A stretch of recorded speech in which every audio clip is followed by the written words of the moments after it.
Joining me now, Brian Brenberg, co-host of The Big Money Show, and Ned Ryun, founder and CEO of American Majority. Ned, I thought Trump today was just fabulous on this economic forum. Kamala wouldn't show up. It wasn't Charlemagne the God. She wouldn't show up for this. But he did, and that reporter, just the facial expression on his part was like, I can't even believe I have to be here. The great part about Trump is he's fearless. He'll go into these hostile environments, whether it's the National Association of Black Journalists or today's Economic Club and Bloomberg, to have these conversations in front of an audience that might be hostile with a hostile reporter. And the thing about Trump, Laura, that he did today is, again, for some reason, everybody seems to think the 1950s trade policy is sacrosanct, in which we gave benefit to building post-war Europe and Japan. And he's come and said, hey, we're past that stage. This is about American jobs and American manufacturing. And when he brought up tariffs, again, a foreign concept apparently to this Bloomberg reporter, what Trump is talking about is targeted tariffs as a negotiating tool to level the trade field. So if they're going to put a 100% tariff on American cars, we'll do the same, and we're going to get to a point of greater equity with our trade deals. And that's the moral imperative of every national leader, Laura, that we've lost sight of. It is the moral imperative of a national leader to put the interests of his nation and his people first and last in all things. And that is Donald Trump's greatest, I think, selling point to the American people. I will advocate for you on both foreign and domestic policy. Yeah, Brian, this was something to behold. This is after the big buildup that Trump's unhinged. He played too much music at a rally. I mean, then he goes up there and he just stuns everybody in that place. Now, Kamala was asked tonight, by comparison, about all the money that we're sending to Ukraine and to other foreign nations. Watch.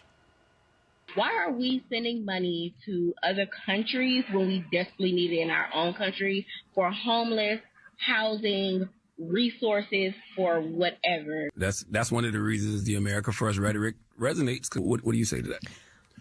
We can do it all, and we do.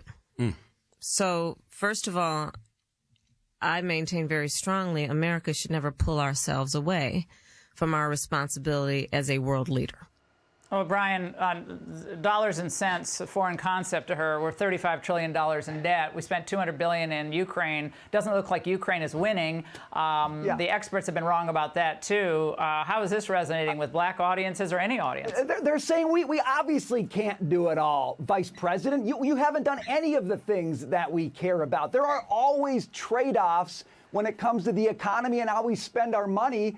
And for 4 years, America has watched its leaders spend money almost anywhere else except on the things that would actually make a difference. And by the way, the number one thing that would make a difference is letting people keep more of their own money, which is exactly what President Trump said on that stage today. And he skewered a guy who I think is way more interested in being popular with bureaucrats in the he EU was the worst. Than being popular with the American people and helpful to the American people. Now, Ned, I just want to go back to this John Micklethwait fellow. And he is, it's like you look up in the dictionary, what is a snotty, elite approach to journalism? And that's that guy. I mean, I don't know who he is, but he came across that way, okay? And Trump just looks at him and says, when have you ever been right? You've been wrong about everything. I love that. I think this...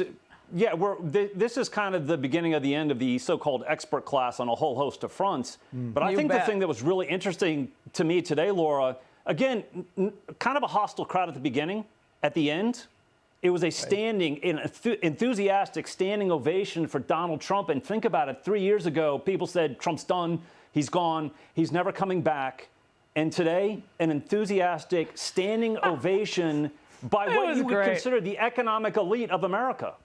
Well, Kamala was with Charlemagne the God, so I mean, she really she withstood that difficult questioning. All right, now I mean, he asked some tough questions. Actually, I'm not trying to be too tough on him, but Brian, Trump was asked after his phenomenal record on the economy. He's asked, why should you be trusted on the economy? Stupid question.